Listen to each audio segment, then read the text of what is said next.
All right, thank you very much, Mr. Kennedy. Thank you, DJ MTV. Thank you. Good morning, good afternoon, good evening to each and every one of you. So I was gisting you about my weekend. I don't know if I should be glad that you didn't hear all of that, but how are you doing? So I was saying, apologies for my voice. From my voice, you could tell, or you can tell that I have had some intense fun over the weekend, and I hope you've had some fun too. I hope everything is going just fine. It's good to have you on this broadcast to say, just to a new week. I wish each and every one of you, myself too, good success, good health, plenty peace of mind, good stories, good news, testimonies. All right, thank you very much. Just doing your week, people. Osage Daddy, how you doing? It's good to have you on our newspaper review. Mr. Kennedy, thank you very much. Good day to you, sir. Thank you for being on here. DJ MTV, I know you hear me loud and clear now. I know each and every one of you hear me loud and clear now. So please take out time to like this broadcast, share, and invite someone onto the broadcast. All right, thank you very much. Let's go into the dailies already. Our first paper for the day is going to be the Sun. Yes, Daily Sun. Yeah, we have. Thank you very much, Mr. Kennedy. God bless you, sir. Thank you, thank you, thank you. Thank you very much. All right, we have here why we endorsed Peter Obi by Ohanaeze. Excitement as World Cup begins in Qatar. Who watched the opening? Who watched the opening? I did not watch it. I don't know. Did I miss? But I think I should trust Qatar to bring it on. Right? Did they go all the way out? Is this was it the best opening ever? I'd like for us to just a little on the Qatar. So my panelists, when you come in, I hope you watch it because I'll be asking. All right, thank you very much. Let's move on. Military gets order to tame terrorists before elections. We've been directed to stop criminals and gunmen from disrupting polls, and that by soldiers. Hope rises for increased production as Buhari flags off oil exploration in Bauchi and Gombe states. Fighter jets kill scores of terrorists in Kaduna. CP orders man out for killers of three cops on stop and search duty. Insecurity, unemployment will determine how rural Nigerians will vote. And that's by a survey was carried out. If you'd like more on that story, please check that on page 6 on the listen. APC PDP main problem of Nigeria, says Kwankwaso. All right, we have here PDP crisis. Wike allies meet in Lagos from Integrity Group says they are still open for reconciliation. Let's see. Okay, that's all the story we have here on Daily Sun. So the G5 governors have taken this group of theirs to another level. They are now called the Integrity Group. They are now called the Integrity Group. So not just G5 anymore. Now it looks like there's something now with all of this happening. Is this not some anti-party politics that is going on here? Why is it that Wike is so brazen and has not been sanctioned or expelled at this point? And why does he hold so much power? And Wike keep doing wonders. Over the weekend, Wike came out and dragged all the South governors. He came and shook all the table, and he has created the hashtag by Nigerians asking their governors, hashtag where is our money? Where is our money from the 30% derivation from the oil proceeds? Oh dear, and are we Nigerians, are we not grateful for what Wike is doing? Are we really saying that? I mean, see, this is making me think that we should give much more priority, or okay, not much more priority, but we should give as much as, if not much more priority to the governorship elections. We should be very mindful of who we have there. Look, I said there on Saturday, I think, that Akwa Ibom State, is among one of the 5 states. That's it. They said now Nigerians are 64% of Nigerians are in poverty. And out of this, that's 133 million to Nigeria. And out of this number, there are 5 states, that are hit majorly by this poverty, and Akwa Ibom State is one of them. And I said here the other day that it's amazing because of the inflow. There's not so much inflow of money. As somebody argued with me. I don't know about your state, but see, now is about the time we start asking questions, asking our governors questions. Yes, that's time we start asking our governors questions. The likes of Okowa Delta State, yeah, that one is out already, and letting his people know the amount that was given and what. Well, he has not come out to say anything tangible, but at least he has given a response and like, this is how much has been paid, this is what they wanted to do, how far they wanted to go, but he still hasn't said what the one that he has entered his hand, what he did with it. You don't even need to say, we want to see it. At this point, we shouldn't be saying, show us. Don't tell us, show us, don't tell us what was paid. You show us what you did with the money that was given to you. The likes of Akwa Ibom, I said nothing. They don't even deem the people worthy to explain to them or to say something at least to them. Abba. All right, we'll move on. Thank you to each and every one of you on this broadcast. Joshua, good morning to you. It's good to have you on this broadcast. All right, thank you very much. God bless you, Mr. Kennedy. Thank you. It's good to have you on this broadcast. Good to have each and every one of you on this broadcast. Mr. Machiavelli, how are you doing? Please unmute your mic and talk to me.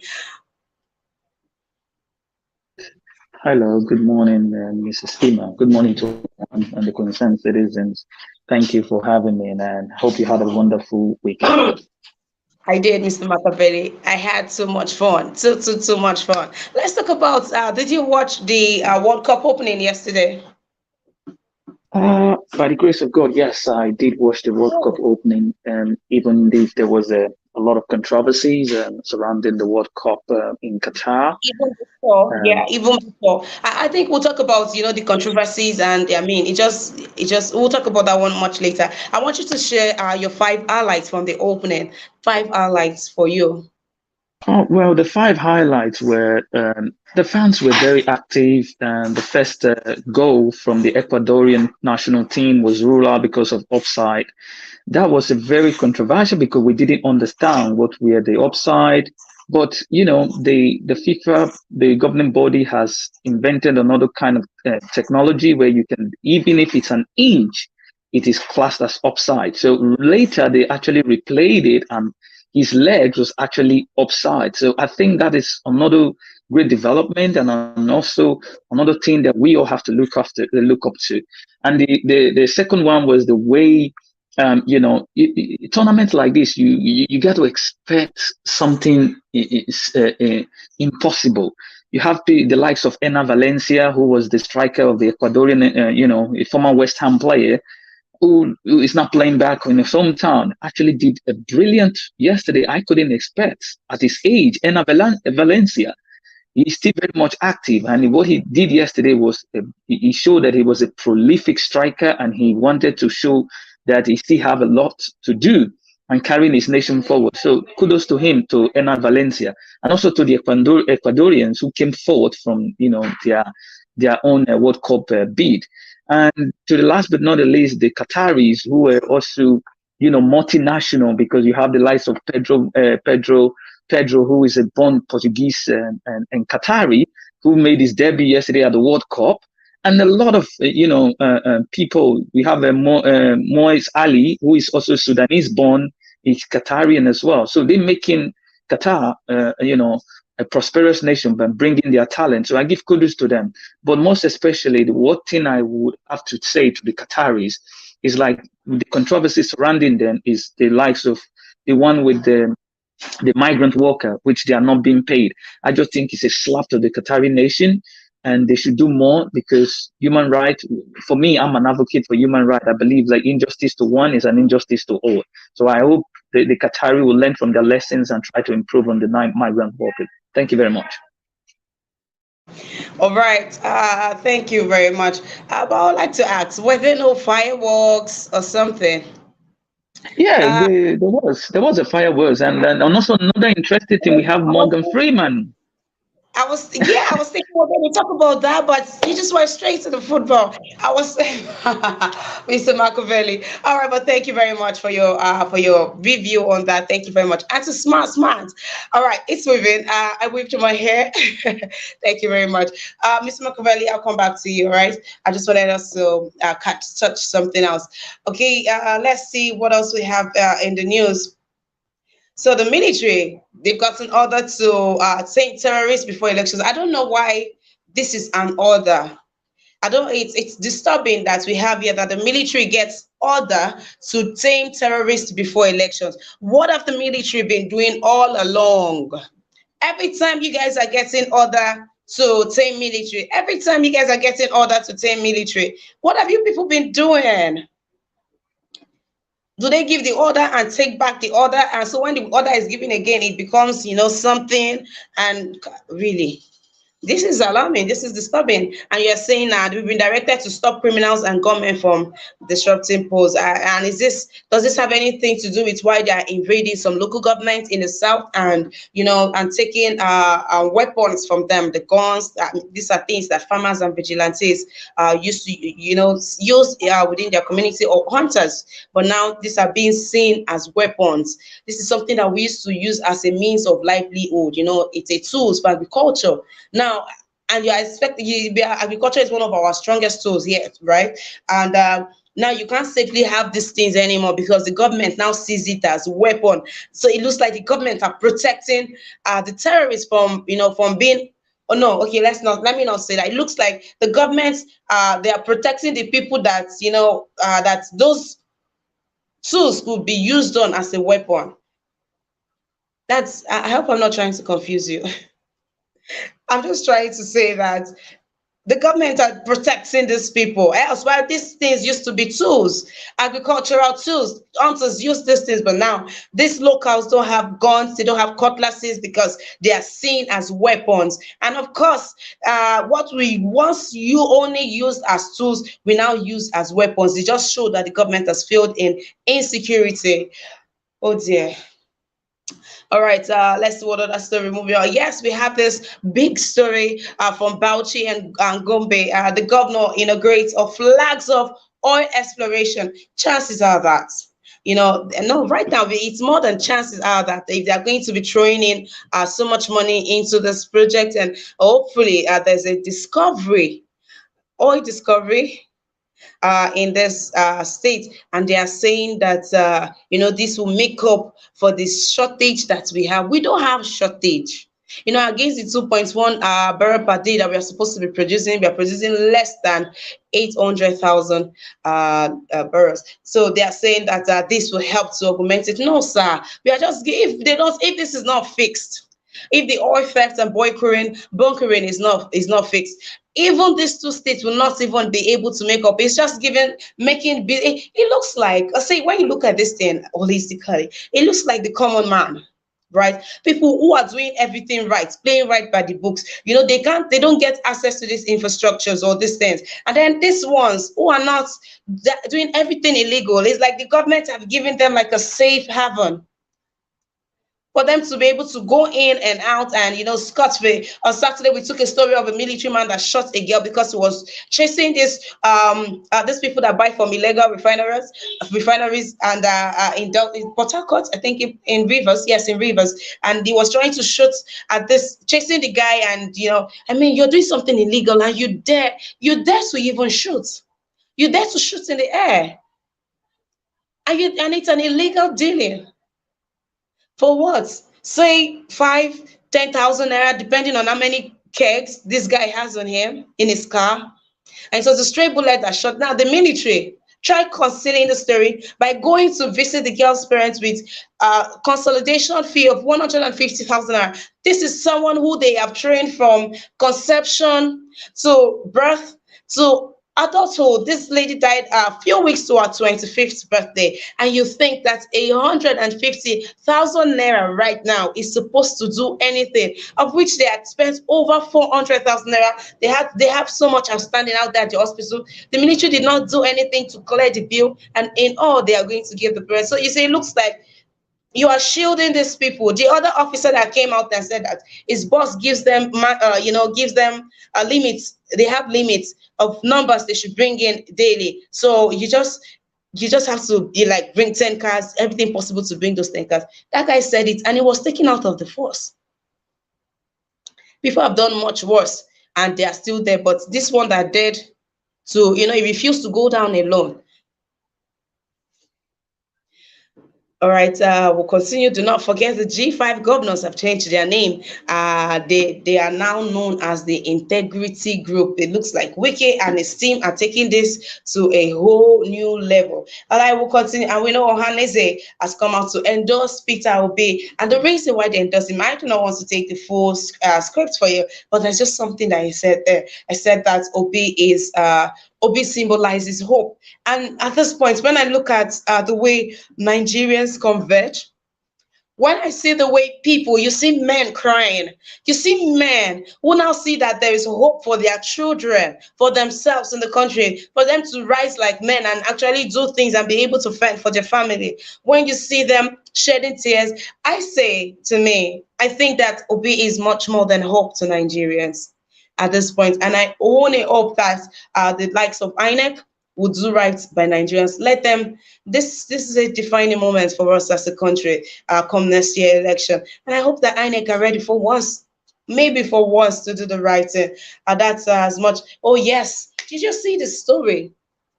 Talking about decentralizing power or centralizing power, we have the story from the Sun just down there. It says protesters not guest lion's share in NAS new recruitment. So story has it that some of these people, oh dear, that the Northerners are given superior positions, senior roles, and some of them are not due for promotion. Like you will leave, you will pick a junior staff and promote the junior staff above a senior colleague. You see the most senior person in a department, that person does not get promoted, but that person is, they are crossed. And they have names. They have names. I should have brought it on here. I have that story somewhere. They have names of people, and they say that it is sad, and they are calling them out and say, imagine senior officers being left at their position, and their juniors are being promoted above them, and they are calling for, and this is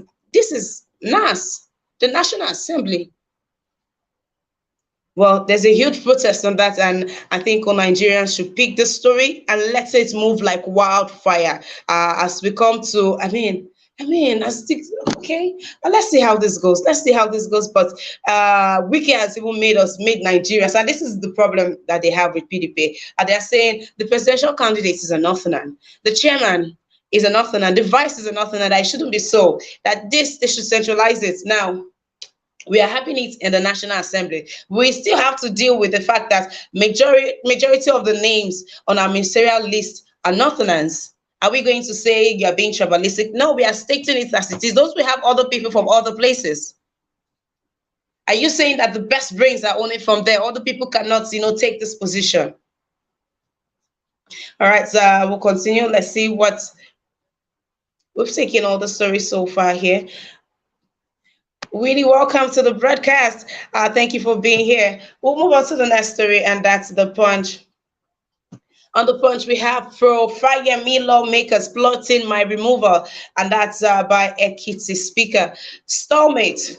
Aggrieved PDP governors weigh fresh options. Nigeria risks food crisis in 2023, says IMF. How foreigners, middlemen capture Nigerian gas markets. NFIU flags 150 trillion naira transactions. EFCC tracks candidates spending. Suspicious transactions up by 22.91% amid rising political activities. EFCC intensifies surveillance on APC, PDP, others campaign funds. Banks gets fresh EFCC NURF directives as 2023 polls draws closer. And the picture story, Zenith Bank lights up Victoria Island for Christmas, and we just have to give it to Zenith Bank. They always come through. They set up one of the best Christmas decoration. They light up Lagos for real. They light up. It has become so much that people take trip all the way just to go and see the Christmas decoration. And many years later, they are still, giving us that Christmas spirit. I'm talking about the Christmas spirit. Okay, over here at home in the morning, you have that smell. It feels like Christmas. It smells like Christmas. The breeze is cool. Everything is just going fine. But once you're awake, you're fully awake, and you remember, okay, you're in Nigeria. You probably have to go queue for fuel, and you don't know if you're buying for 197 today or you're buying for 250, as it is not regular, or it depends on where you're buying from. All of these things just makes you dread Christmas. The expenses and everything just makes you dread it. But here we have we've taken the story of Ohanaeze, and this is a B. And gunmen abduct Kwara cleric son, demand 100 million naira ransom. Mob lynches transport boss for killing Oyo teenager. All right, let's take the story of. Okay, so this at the bus park. Excuse me, please. At the bus park, it was said that this security officer came, and just he wanted money, and it was just like a scuffle between the driver and the officer. And now he was dragging. The officer brought out his gun and wanted to cock it. I think he was just wanted to threaten. At this point, you can't even speak for this men in uniform, because sometimes they can just do anything. They really can just do anything. So he brought out the gun, and the driver was dragging, was tussling the gun with the officer. And the man had already cocked the gun, and that's how. Now we don't know who fired that shot, because both of them were dragging the gun, and there was a misfire that just went on to hit a young boy that was just walking on the road, and yeah, the boy died, and that got mob to lynch, and of course then they killed the man for that sad story. Then gunmen abduct Kwara cleric son, demand 100 million ransom. So they invaded the cleric's apartment and tried to get away with the cleric and son. But there was a tussle. There were some people in the apartment when they came. Excuse me. There was a man there who tried to, tussle with them, drag with them, fight them up, and was going to give them a good fight. So now, oh my God, that is, when something happens and you're not prepared for it, instinct just allows you. But now people are becoming so brazen that, okay, this could happen to us. So when they come, this is what we would do. But unfortunately, they were not prepared enough, because this is what happened. This is the story here. And they got so angry, they shot at one of the young man that was fighting them, or that tried to stop them. They shot at him severally, and they also used machetes on him severally, and they left him for dead. But they rushed him to the hospital quickly. Neighbors, when the bandits, the kidnappers left, they rushed the man to the hospital, and is recuperating. And let's see how the story goes. I hope he makes it. I hope he makes it out. But so far, they are demanding 100 million for ransom. For ransom. All right, let's see what other story we are here to take on here. So there was a meeting yesterday in Lagos. The G5, excuse me, the Integrity Group, where the Integrity Group, formerly known as G5, are a section of the PDP party. Oh dear. All right, they were in Lagos yesterday for a meeting. This peace talk and all that we keep reading about. And they had over 20 governors in there. Yes, and they were trying to see how they can, settle the issue just before the election and all of that. But the Integrity Group are, standing and insisting that IU must be removed before they would even come to the table, or we can now start. Let's see what we can do before they can start thinking of how they can, begin to right the wrongs that has been done, especially by Wike. All right, let's see what else we have on here that we haven't taken. Okay, then we have this story on here. Suspicious transactions up by 22.9. That's a whole lot. 22.9%, 91% amid rising political activities. And so that the Nigerian Financial Investigative Unit and EFCC are working on tracking transactions. Yes, tracking transactions, campaign funds, and all of that. Well, that's it on that story. That's another story. Quickly, we'll move on to our last paper for today, and that's the Nation. On the Nation, we have interest rates hike likely as CBN reviews indicators. Yeah, we have why we are backing Obi. Ekiti Assembly Boys. Oyetola wins World Bank Award on expenditure efficacy or efficiency. Cleric abducted in Kwara. This cleric abducted in Kwara. More Nigerians seeking UK visa, says High Commissioner. 9 dead in road crash. 13% derivation. Wike's disclosure unsettles South governors. Here we have 2023 G5 governors allies to sustain anti-Atiku moves. Agree PDP governors chieftains meet in Lagos. Wike Makinde Autumn Ikpeazu insists on Ayu's sack. All right, that's it. If you just check up beneath, you have the names of the governors that attended, name of the party members that attended the peace talk. All right, hello to you, Skyscream Media. How are you doing? Gracie Mafidio, beautiful morning to you. It's good to have you on the broadcast. I think there's just one story here that has not been taken, and that's talking about the brain drain. The UK has, also see how they say they want to work with the Nigerian government. Now, let's reason this thing. All right, they want to have a negotiation, a roundtable discussion with the Nigerian government. They say that they notice that lots of Nigerians, okay, yeah, we have more Nigerians seeking UK visa, and knowing what it is doing to our economy and to the country, that they want to help us, so that we don't be to decrease or put a limit, not to stop, a limit to the brain drain that we are going through in our community, in our country rather. Talking about the doctors leaving, the professionals, the lecturers, the IT gurus, and all of these people leaving, and they say that they would see to that they would, they will cut down the number of people they give visas to with this profession. Now, the reason why you're accepting these people with this profession is because they're helping to boost your own economy and help making your own country better, and you are going to let go of that. You're going to let go of that to help. Is that really help? The UK, are they really trying? Are they really helping us? Are they really helping us, or is this a eye service? I mean, why were you granting them visas in the first place? Oh no, are we even supposed to be asking that question? And should they, if the government are not going to do right by the people, should they supposed to force us to be here? We have these questions to ask. Should we trust? Is this a good move? Are they now saying it should be a do or die affair in the country, even when our political leaders are not doing right? Should they not rather have sanctions that will see to them? Like, if you're not doing well, you will not be able to come to the UK. I'm not saying that they will not allow the likes of the doctors and all of these people to come into the country because of that. Let's have this conversation. All right, if you're just joining us, good day and welcome to our newspaper review. It's good to have you. My name is Ima.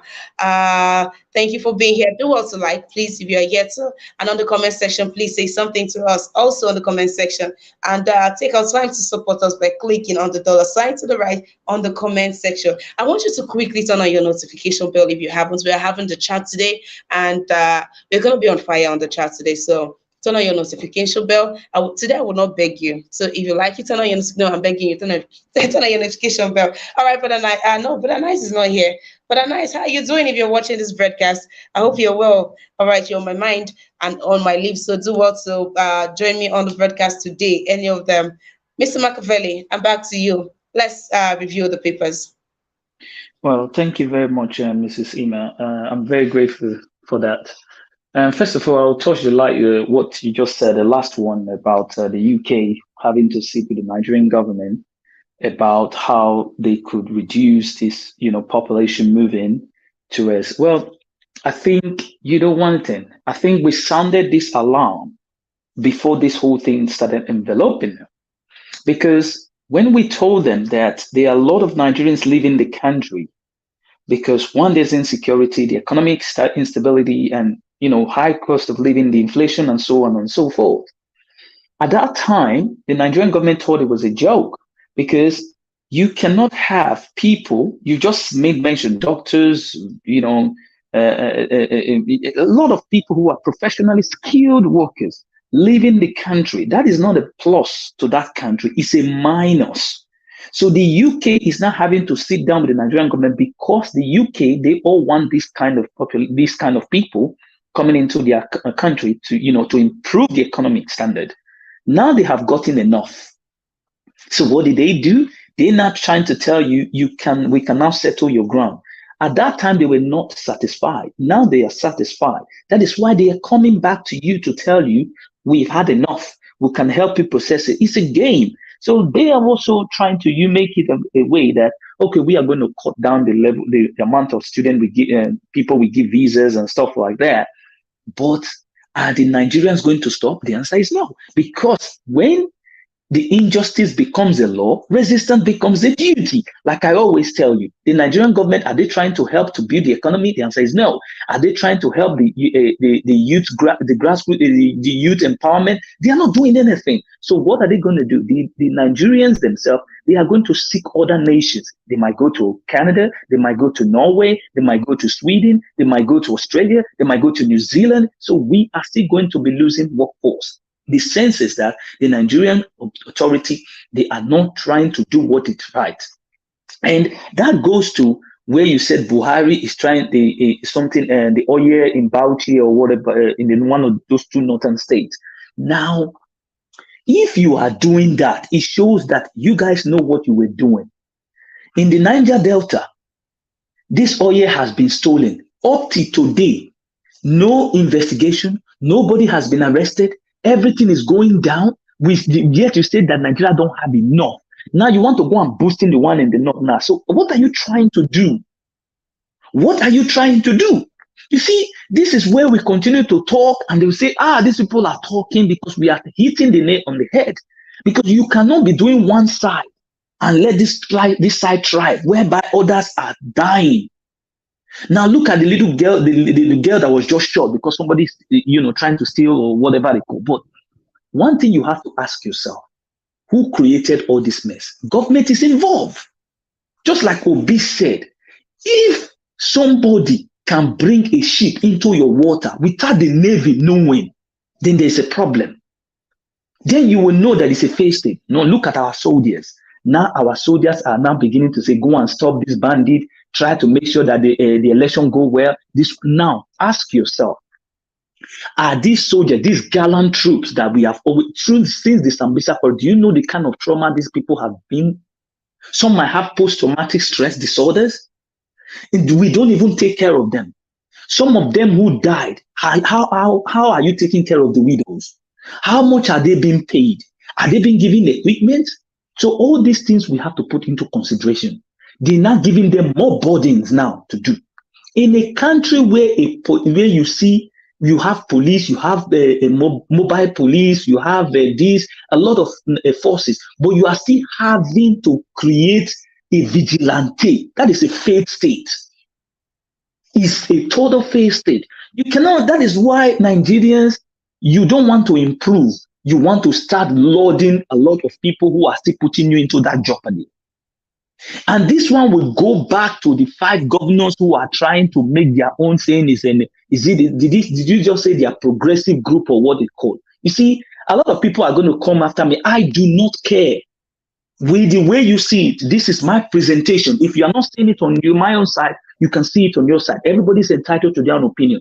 I have ever said before that this Wike and this whatever they are doing, it happened in your party. Please deal with it in your party. Don't use it to envelope Nigeria at this present age.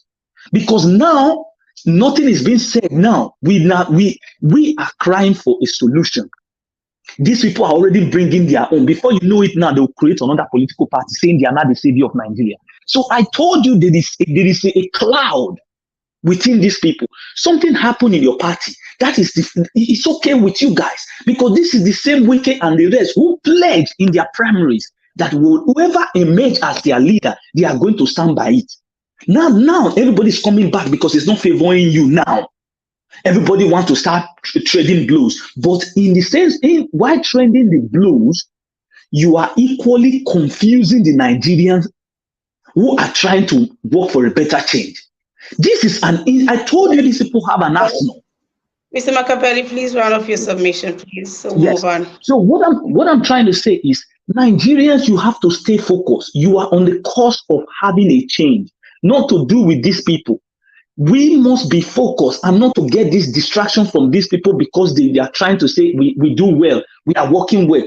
Wike has a mission. That is why he totally moved his commissioning of all those projects to when you want to have an election. This is a total distraction. If you want to commission your state, you've done well. Thank you very much, sir.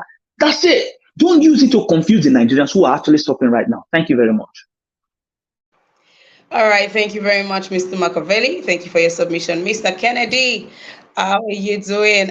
This is from Grace Mafidon. This is for you, Mr. Machiavelli. She says, thank you. Thank you for the word. Okay, Mr. Kennedy, how are you doing today? Good day to you, sir. I'm doing good. Good evening from here. Greetings to co-panelists, Mr. Machiavelli and Mr. Chooks, and greetings to viewers all over the world. First of all, I didn't watch the opening ceremony yesterday, so I wouldn't have anything to say about it. So let me talk about the brain drain. You're not interested in football? Yes, I didn't watch any because the time difference is about Okay. maybe 9 hours or 7 hours. So I was asleep probably. So the brain drain. Anyway, I wouldn't blame the British High Commissioner to Nigeria for saying that if they stop issuing visas to our people, we'll be the first to jump at them to say they are racist for not issuing visas. Whatever the woman may have said, I think I quite understood what she said. Is the problem of the Nigerian government because the jobs are not being created and there are no infrastructures, there are no medical facilities where these people will work, and even those of them that have jobs, they don't have commensurate salaries that will take them and their families. So the brain drain will definitely continue. The intelligent countries will be taking our intelligent people and will be wallowing in poverty and degradation because this is what the government has created for us. And that is why we are clamoring for better government to come and restructure the country and move us forward. The G5 or the Integrity Group, my brother, Miss Machiavelli, is not taking side with Governor Wike, but it's okay. Everybody has his or her personal opinion. But I think the G5 and or the Integrity Group, they are helping our quest for a better Nigeria because what is happening in PDP now, I think PDP is dead on arrival with what is happening, and with the way Wiki and other people are going, this issue or this problem is not abating very soon. It is going to linger on. Now we are in November. Very soon we'll be in December, and we have just 1 month or less than 2 months left for their campaign. And Atiku, he didn't see it. He didn't deem it necessary to reconcile with the group. He's grandstanding. I see no reason actually why the presidential candidate will come from the north and the chairman of the party will come from the north. Wike and others may have agreed to support whoever emerges the presidential candidate because they thought a Satana would emerge. So everything is politics. And now that a Northerner emerged the presidential candidate, it would have been better for PDP to ask Ayu to resign honorably, though the constitution did not provide for his resignation. He honorably resigned and allow the party to move on. But I will pray to God not to allow Ayu to resign so that the problem will linger on and the party will be in disarray. So, and the Tinubu camp too is, I think, from the information we are getting, I don't know if it is true or not.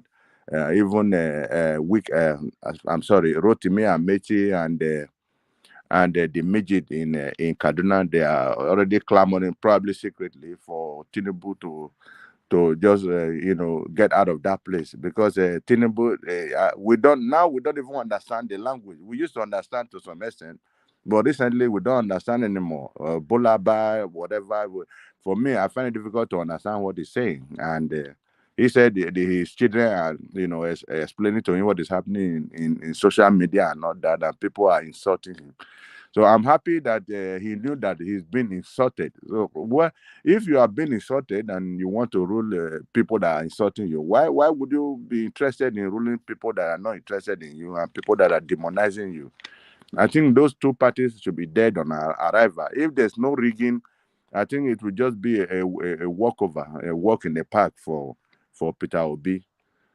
So, and I want to ask, sorry, Ms. Emma, I want to ask the campaign donation we spoke about before. So, how is it going? So, how is Peter Obi going to raise money for his campaign? Thank you very much. Okay, but before you leave, I think someone has a question for you. I wanted the question to be asked before you move on to another topic. So I hope the question is for you. Mr. Farrow, you could ask the Uh, question. okay. Thank you, panels. I want to Is ask the this question question for to Mr. general Kennedy? public. Is it for Mr. Can you hear Kennedy? me? Is the question for Mr. Kennedy? Everyone, not only Mr. Kennedy, everyone in this, those who are watching and Okay, everyone in this okay. media. All right. Okay, Okay. just wait. When it's your turn, when it's your turn to give submission, then you ask a question. I thought it was for him. When it's your turn, you ask a question. Okay. All right. So, Mr. Kennedy, please, you could go with your submission. Yes, the last thing I want to know is the campaign donation. How is it going on, and how are we going to donate to Peter Obi's campaign? Because I know he's going to gop a lot of money. So what is going on? So I want to know. Thank you. Okay, thank you. By evening, evening broadcast deals more and they deal more lengthily on with the campaign and details. So you get more details there, but this of course will be heard. This will be reported and informations on this will be brought to the house. So every other person that wants follow up on that. Okay, thank you, ma. Okay, sir. All right, Mr. Edulais, thank you very much. I see you. It's good to have you on this broadcast, sir. Thank you for being on here. Yesterday was Sunday, so yes, just to a new week, just to a new week, just to a new week. All right, thank you for being here, Mr. Edulais. Mr. Joseph, thank you for being here. It's good to have you on here too. Thank you very much. Please, we have the charts today by 1 p.m. Nigerian time. Do well to join me, Ima. Yes, do well to join me, please. Let's talk. So sometime last week, there was a viral video of a woman. Okay, please pay attention to me. A viral video of a woman, not a woman who was in bed with a supposed prophet or pastor, and it looks like they had some kind of like spiritual assignment or exercise going on when the husband slumped in on them, having intercourse, and the husband was, of course, distraught, shattered. He had the video, he recorded them, and he posted online. And that caused lots of reactions. Some women were saying, how many women have had to do this for the sake of their family, all of this, and so it's like there are different angles to that. I wanted us to have the conversation today. Yes, I wanted us to have that conversation today. So please come on the chat today. Let's talk. Should your husband have gone that far? She's heavily pregnant because there's the video of her all then all I mean, he came, caught them in the act, she had nothing on, and he posted that's even if you do not want her to be your wife, that's your child, and you had to do that. Was the man right to have done that? And then people are saying there's some spiritual things that that should be left like that. And I know we talked about spiritual things, I think just last week. Now, this morning, waking up to breaking news that this woman committed suicide. So the story just took a different twist. Did he had to go to that length? I mean, if that's something he cannot forgive, shouldn't he have just walk out? Are we going to blame the man? Does he have an excuse? We're going to talk about that and much more later on. Talk about the Qatar opening. And I mean, why was Qatar given? Now you want to take your one love, you want to take your LGBTQT, you want to take your anti-gay right and all this to a country that frowns upon these things mightily. So we are going to look at we're going to look at all of these things today. Please join me today 1 p.m. Nigerian time on the chat. I look forward to having each and every one of you. Odoka Joy, I had so much fun during the weekend. I lost my voice. Thank you for asking. All right, let's go meet to Mr. Ferro. Mr. Ferro, please give your submission. Thank you.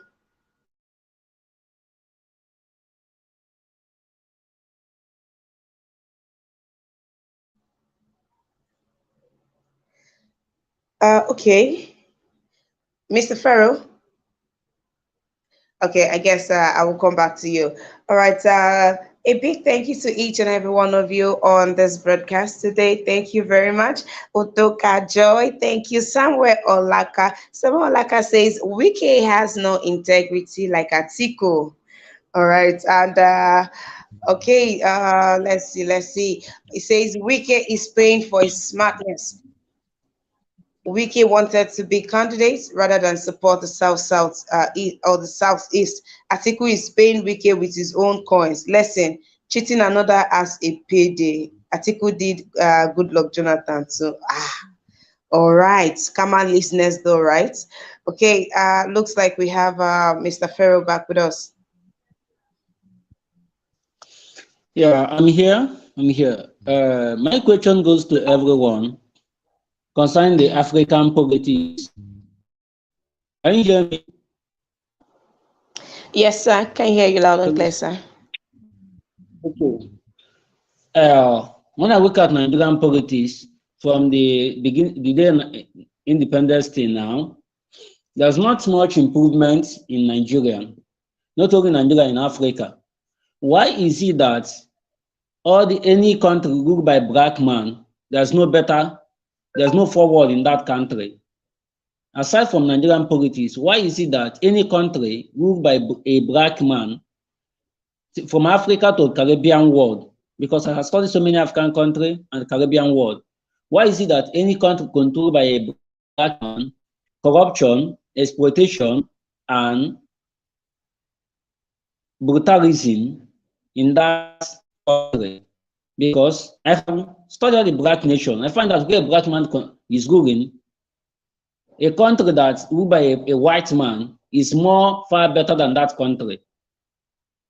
Because I take Congo is an example, Nigeria is an example, Kenya is an example, have abundant natural resources, Tanzania's, but common Andorra in Europe are far better than all these country nations, but it's richer than Andorra, 100%, including Angola. So why is it that any country controlled by a black man is better?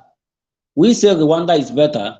Rwanda has highest migrants in the Africa. So what is the problem, we, the black people? That's my question. Thank you. Can I answer the question? Mr. Im, are you there? Yes. Oh, okay. Thank you very much, is it Mr. Pharaoh? Okay. Well, the point is that we as Africans, we are very jealous of ourselves. That's number one.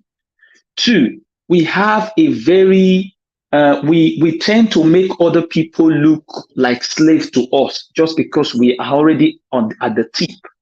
We don't want competition with our neighbors. Our neighbors can compete with us. I think that is the what we have planted in ourselves. And that is why today, if you watch, even in your neighborhood, it exists. When you build your house, you build the fence is as high as a skyscraper because you don't want your neighbor to see whatever you're doing. But if you come to the outside world, to the West or wherever you live, even in the Caribbean, you find out that go and watch their gates that demarcate their neighbor. They can easily see each other very close because they knew whatever A has, B can always have is equality. Our own, we don't want to have it. It happens in our government. Even our constitution says equality boldly. But look at what our government is doing now. You want to compare, and now look at all our governments, anybody holding our government positions now. They are as rich as anything. What about the citizen? They are as poor as, they are still living like slaves. So that is just the point because we allow these norms. This is what I was telling you. You cannot build a flyover and begin to use it. This flyover is something. This is government of a continuity. It's not your money. You need to let other people thrive. Don't just build it as an emperor. This is my problem with them. You got to have everybody, having that national cake, trying to build themselves so that competition can come between everybody. It is not just one person thriving and the rest people will just follow. That is why you still have the word Orgasa. Shonsa, our leader, our nonsense, those kind of things. Have you ever seen it here? No. A prime minister is called a prime minister. A president is called Mr. President. If they don't say your excellency and those kind of things, we want name and pride. This is our problem. And the only thing we can use is when I gave you that quote. A little boy with a funny name who believed that that country or that state has a place for him to should be given a chance. Thank you very much. Okay, thank you.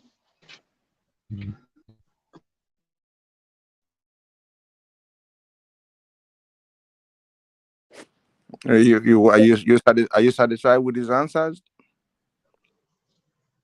Satisfied because I have looked at with the black people across the global, and going to America, black people are the poorest neighborhood. Here are the everything. Going to Australia, when you start all the black, I said, what? Is it the same God that creates white people that creates us? And this begin to bother me a lot when I study with the blacks. When you go to Caribbean, you see the enviness, you see the greedy. I say, is it there's any different God that creates all of us? Because Yes, look at Egypt, for example.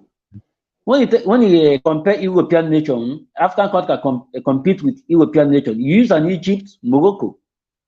But we, the black, in certain part of Africa, we have more natural resources, more than these people.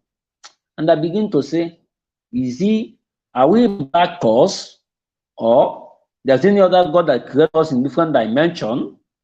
But I'm satisfied with your answer. Thank you. If I may add, I don't know if Mrs. Emma is here. Yeah, Mr. Kennedy, go on. I think she's here. Go on, just go on. Okay. I don't know if I have the permission to go ahead from Mrs. Emma. Yes, you do, sir. Yes. You do, sir.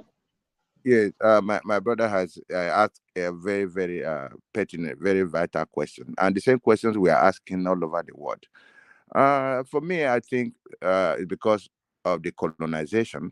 The colonization takes away, a whole chunk of our mentality, because we were made to understand that we are second class or even third class, because the white people lord themselves over us, and we saw the inferiority. We begin to see that we are inferior before these people. If you look at the intelligent quotient all over the world, I'm sorry to say that I'm a black man, I'm a Nigerian. The blacks are in the bottom of the ladder of the intelligent quotient. You have the white, you have the Caucasians, you have the Asians and all that before the black people.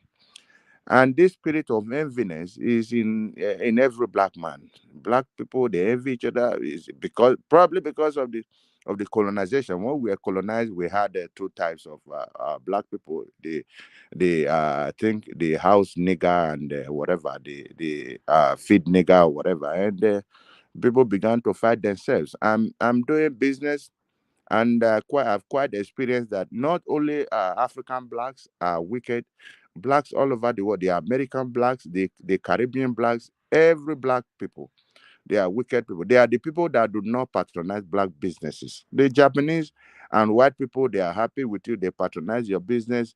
They celebrate with you. Whether the black people just see you and they say, what did they do this massive? It is say you don't do too much.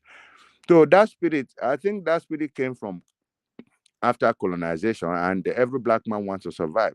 No black man wants if I say no black man, I might be wrong. Majority of black people don't want to see you, grow. They want to see your downfall. They want to gossip. I think that spirit is already there. It's going to take time before the emancipation of the black race will come back again. But I think for me, I just lay it on the doorstep of the colonization, which has given us, had made us to hate one another, and everybody wants to be on top.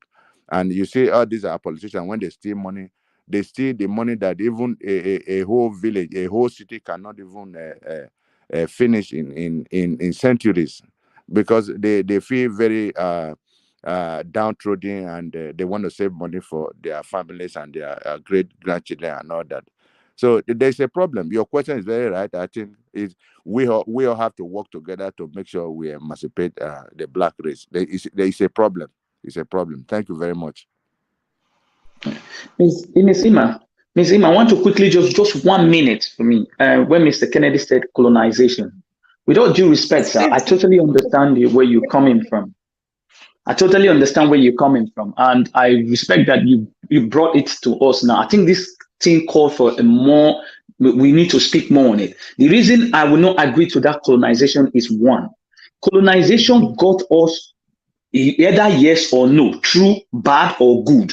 Now, they gave us education to understand that whatever they are bringing, you have the mind. There's an education that will develop your mind to know if this is good or this is bad. But the problem is that we as Africans, or especially Africans, our leaders actually build on the negative side to actually coach us, even in school, on every way, to make sure that our mindset doesn't grow more than that. And will remain in that. At any time, if you notice, anytime an African is projecting for change, this is where you start having turbulence. People start bringing their own thing to confuse you. This is the reality we are seeing in Nigeria now, because this is the time Nigerians are suffering. We want change, but they don't want us to get it. Thank you. Thank you. All right. Thank you. Mr. Farrell, are you done? Do I move on?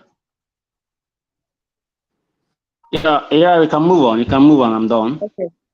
All right, Engineer Ken, it's good to have you on the broadcast, sir.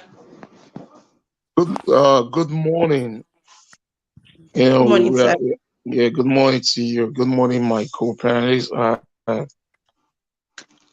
just finished working in my office at home. I said, okay, let me check on my family, and you guys was already on broadcast. That's okay. That's good. Man, this is a very beautiful topic. You see, black are unique. Black are white man came to Africa.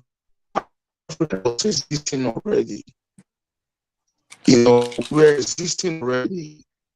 In Benin, where I came from, we were ruled by a monarch. Things were going on fine. We weren't tying banana leaves. We were building our houses. We were doing our own thing. You see, the white man did not bring education to Africa. We were educated in our own way of education. To the coming of a white civilization to Africa, that is what is killing Africa in tomorrow. Fine, I'm a Christian now. I believe so much in God. But the Christianity that the white man brought to Africa, they didn't follow that Christianity. They brought it down to use it to rob us. And guess what? A black man did now become a copycat. And they did themselves is now worse more than the white guy, that brought it to use it to siphon our natural resources, our brothers and sisters, take them into slavery. You see, a black man back in the days, during time of our forefathers, like what is going on right now, you don't see them like that. Okay, let me just use people that most of us can easily talk about, even though now they are no more. They are now our ancestors, but at least their legacy speaks.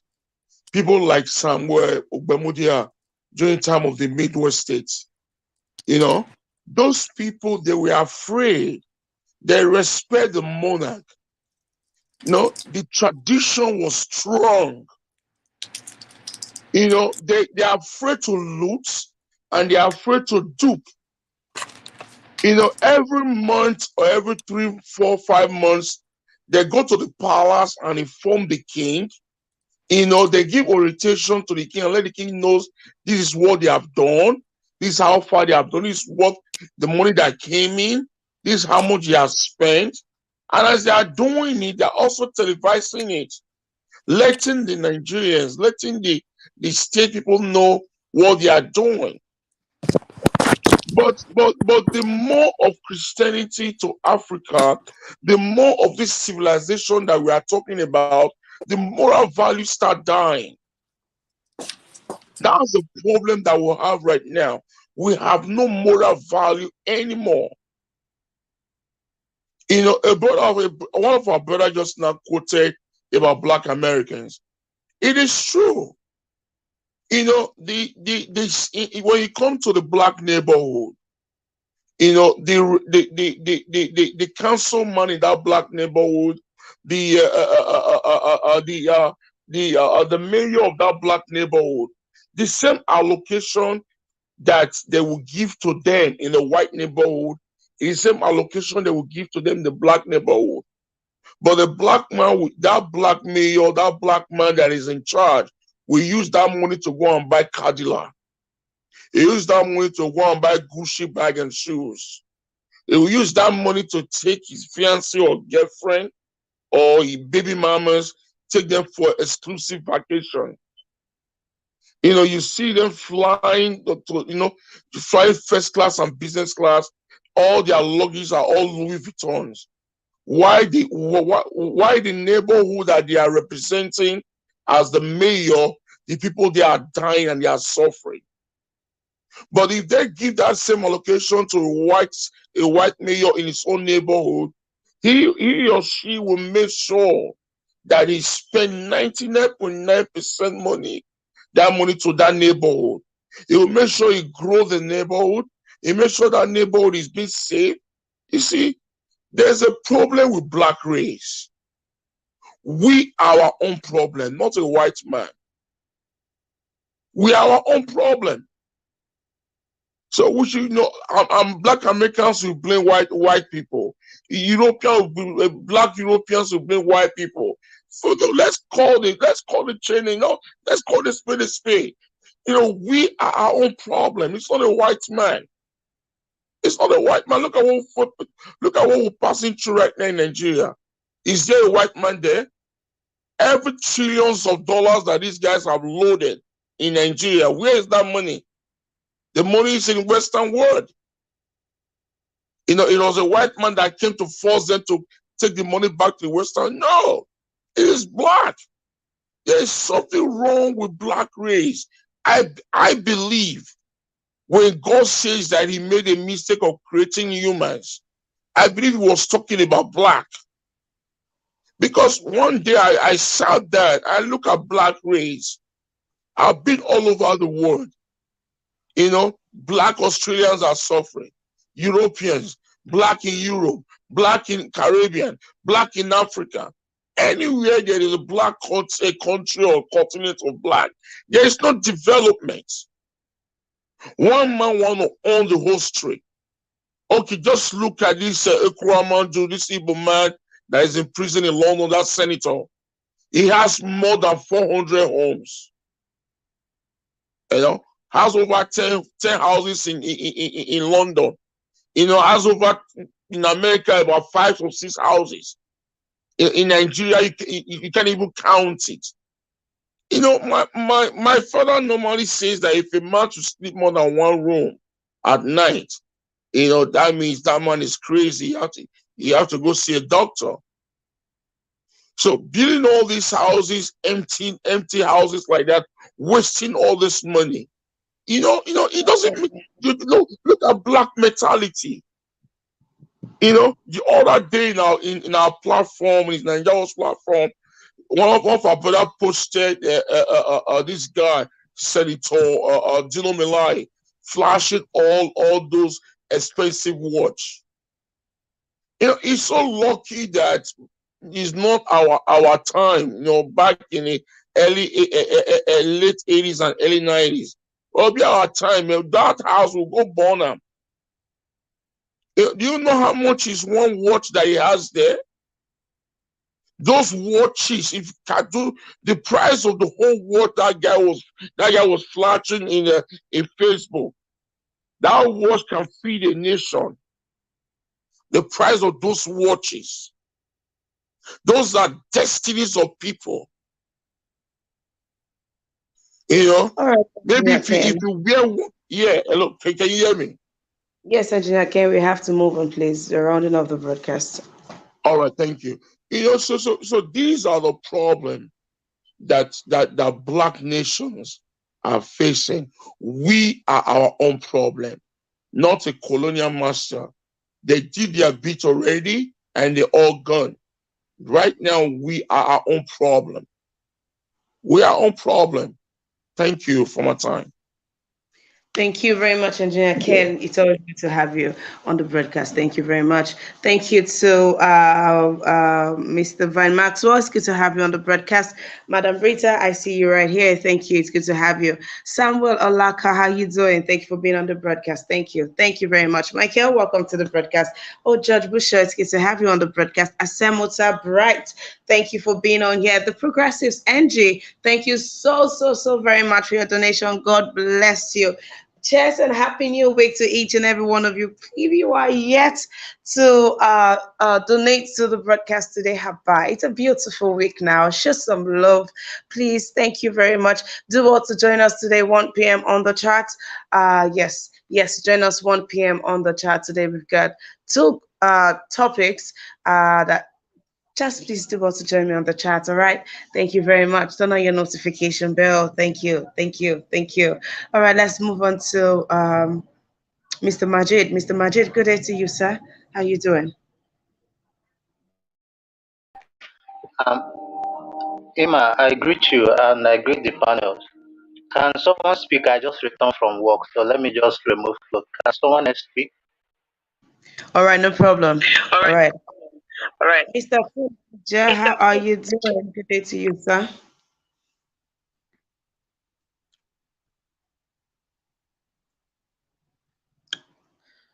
Mr. Tunanja. Oh, All sorry, I right. didn't get that. Hello, can you Yes. hear me? Yeah. Yes. I can hear you, sir. Good day. Good day to you, sir. Good day, good day. Greetings to you, Ima, and to everyone on the panel, to the chat, and to the viewers. I'll just go straight to what the previous two speakers were talking about. Um, I think the logic behind this is, it's not about blaming one side. It's about explaining the current situation we find ourselves. I think that our problem, we are ultimately responsible for our problem. It's like, somebody being in a prison and you say, okay, yeah, you are the ones responsible for breaking out of that prison. You can decide to break out of the prison. It doesn't mean you're not imprisoned, but you are still ultimately responsible for staying within the rules of the prison. You can decide to break out. And so all these things is on a sliding scale, depending on the restrictions you have and the challenges you have against you. And both can exist at the same time. It doesn't necessarily mean you are still not accountable, because we are ultimately accountable for the mess we are in. And this problem has started from the very first time we encountered the North Africans and the Europeans, well over around 490 something during the fall of the Mali kingdom. He was begging for weapons then to fight, his enemies, and they didn't give him weapons. And because he didn't manufacture the weapons himself, while others were busy, engaging in the modern warfare of the time, he didn't have any way to defend himself. And the Mali Empire collapsed because of that. 100 days later, the Songhai Empire, that had a chance to be able to manufacture a gun and figure out the technology of the day, didn't do anything. And it just took 2,000 men from Morocco to come down to Songhai Empire and destroy the whole empire with cannons. They didn't learn anything from that. Then that was just 100 years after 490 something. So we are now talking about 1590 something. From that time, they had an encounter with us in Nigeria, Ghana, all of us. They were enslaving some of our people and all the rest. They were coming to Africa. We didn't bother to learn anything. We didn't learn how they make their guns, their ships, nothing. This same experience, when the Japanese had it, the very first time they just stepped on their coast and showed them those guns, the Japanese learned how to make those guns immediately. We didn't learn it. So when some people say we are accountable, this is where our accountability comes on. And all this is still happening till this very day. Where our people are asleep, they don't understand that they need to actually fend for themselves in this world. And colonization didn't make it any better, because when you are colonized, what happens is that they give you their education, give you their religion, and take all your resources away. Then they provide their security for you. That's the worst and most damaging aspect. In other words, you are not responsible for your survival anymore. It's like a houseboy. You know, the houseboy doesn't have to worry about paying rent, not to worry about hiring security guard, nothing. We still have that mentality of being protected by others. This is why if Europeans live like they lived, you know, there are European this in the military bases in the this in Niger Republic. If they decide to leave all the military bases they have in Africa right now, guess who is going to be our immediate enemy? The Arabs. And we don't have a chance against them because we are not even ready for that. So can you imagine that the Arabs right next door to us, like Mali is bordering Algeria, Sudan is bordering Egypt, we were not ready for them. The first thing Egypt, when the Europeans first left, I think in the last century, when the Europeans left, the first thing Egypt did was invade Sudan. And they were looking to come further south to conquer us. We are still not awake, and we think we don't have enemies. That is the weirdest thing. We are living in a false paradise, like houseboys that are being protected, shielded. This is why I keep saying we need to start manning up and taking control of our security and our destiny. Any people that outsource their survival to other people have completely forfeited their right to survive. And that is why it seems like we are cursed, or our people are suffering everywhere we go. Everywhere you go in the world, black people are at the bottom of the food chain. The reason why that is not because we are cursed, it's because of the face in Africa. If Africa gets its act together, especially us, you will see that Ethiopia, South Africa, all of them will get their act together, and you see that all these problems we are having will change. This is how they just did it. What's the hindrance from them getting their acts together? The hindrance is us. We Nigerians are even at the center point of the problem. We can't seem to figure out that we need to start defending ourselves. The other day we were talking about just getting 1 million soldiers. We think that is a lot. 1 million soldiers is using 2.5% of our population to defend us. Israel is using 7% of its population. Singapore is using 10% of its population to defend their country. So this is it's like something we have been houseboys for so long that we don't understand that we need to take care of ourselves. When you tell people now, recruit 1 million soldiers, they will say, oh, that's a lot. That's 0.1%, 0.5% of our population. We are 200 million. You see what I mean? That is what we need to start fixing. When we fix those things, you will see that all these problems will start going away. All our people that are vulnerable outside there, they will be coming back to the continent, because then now they will feel like they have a place that can protect their interests. All right, Mr. Tanaja, thank you very much for your submission. That's as much as we can take right now. Thank you very much. Mr. Majid, are you available? Yeah, yeah. Is this the only two today, Ima? Sorry, say that again. I said, is this the only two topic that is on today? Oh,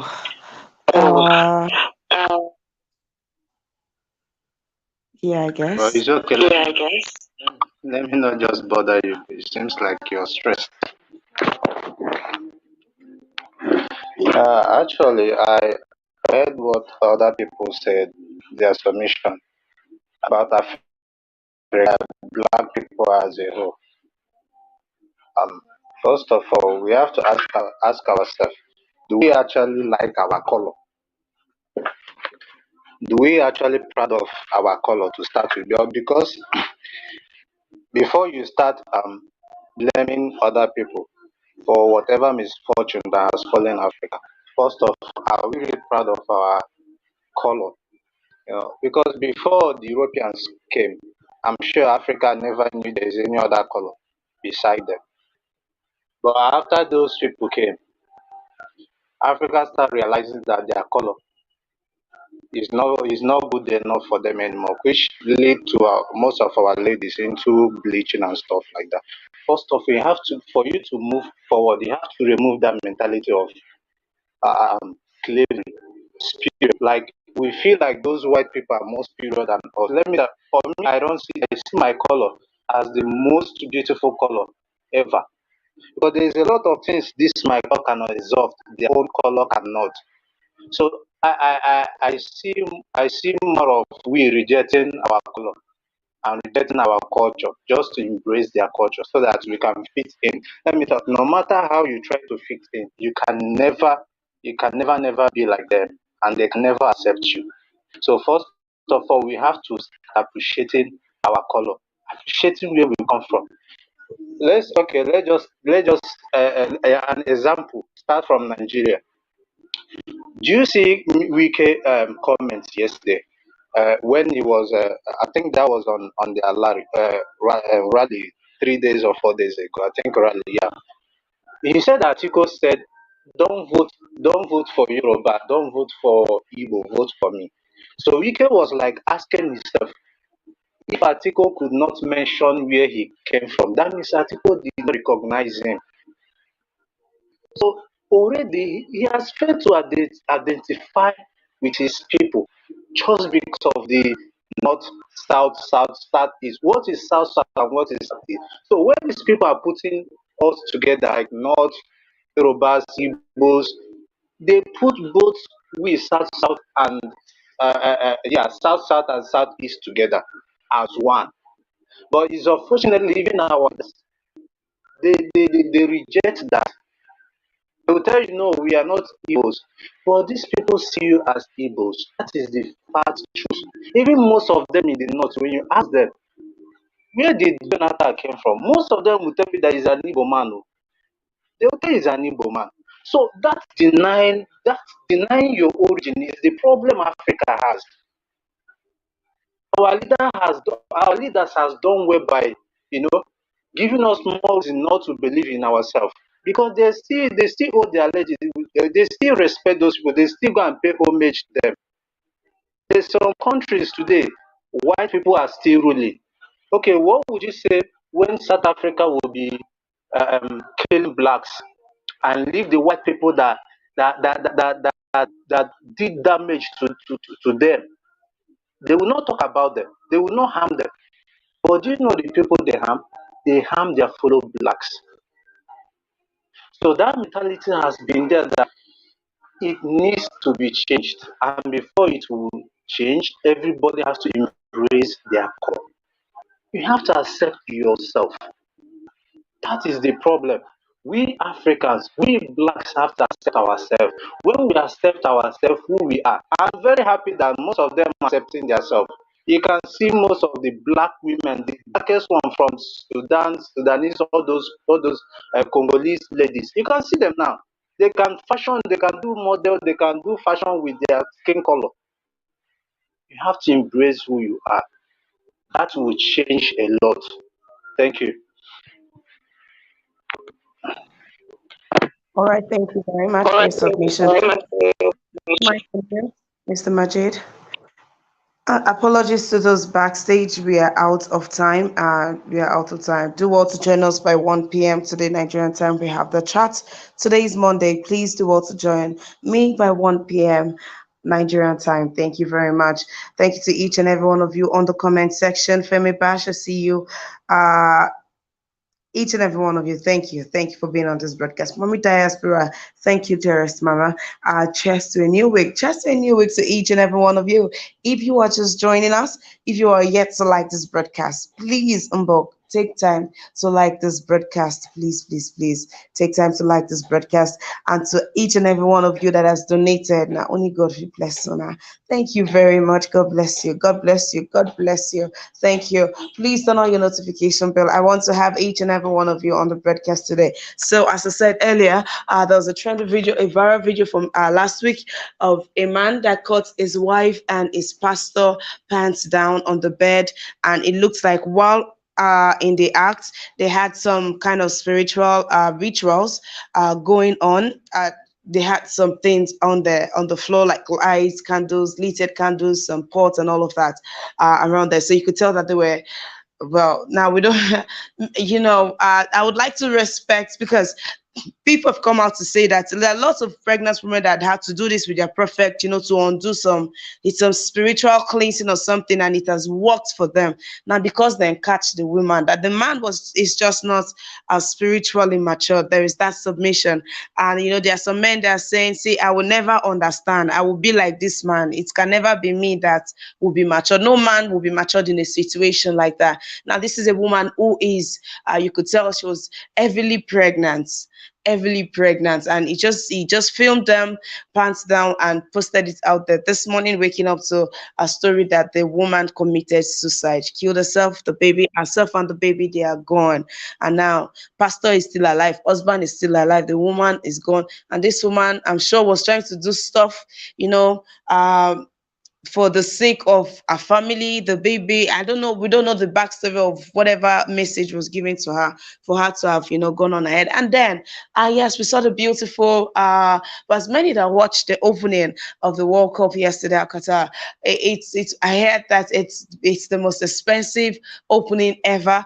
I want to quickly go watch it myself, because we'll be talking about the controversies surrounding this. I mean, we already know how strict Qatar is with modernization or westernization, and now you're going to take people from all walks of life. This is World Cup you're talking about. The gays will want to go, the LGBT, the trans, everybody would want to go. And we know that Qatar frowns on things like this. So was it even wise for them to have? For it to have been awarded to them? We're going to talk about this, and they are sticking to their rules. Like few days to I read it on here. Few days to the World Cup opening, they came out and say no, anybody caught selling alcohol, or they banned the sale of alcohol, something like that.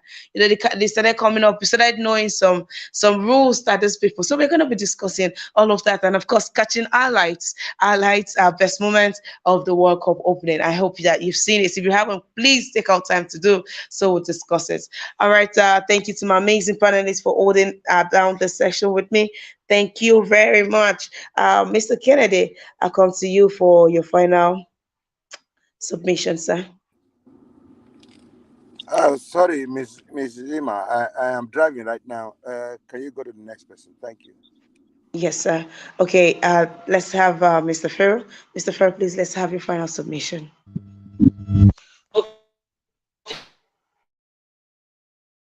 Okay, what am I advising everyone?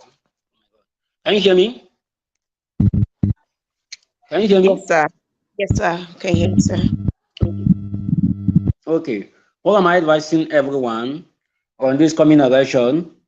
Please let everywhere be calm, no violation. Let us behave like Germany and UK. We see how they conducted their prime minister election, how everything go, no violation, no killing.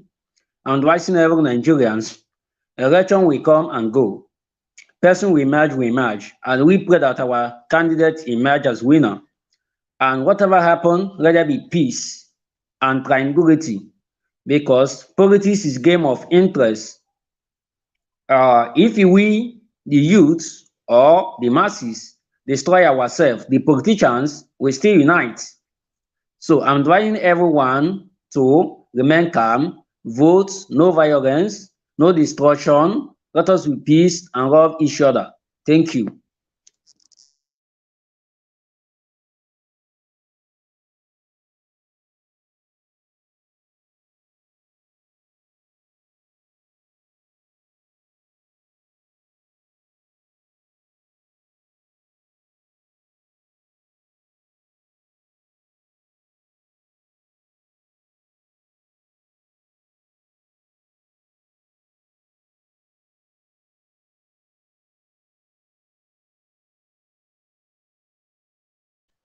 All right. Thank you, Mr. I don't know if you're still talking, but I cannot hear anything, so I will just move on. Apologies. Engineer Ken, are you on here? Engineer Ken? All right. Mr. Majid? Mr. Tunanja, I hope you can hear me.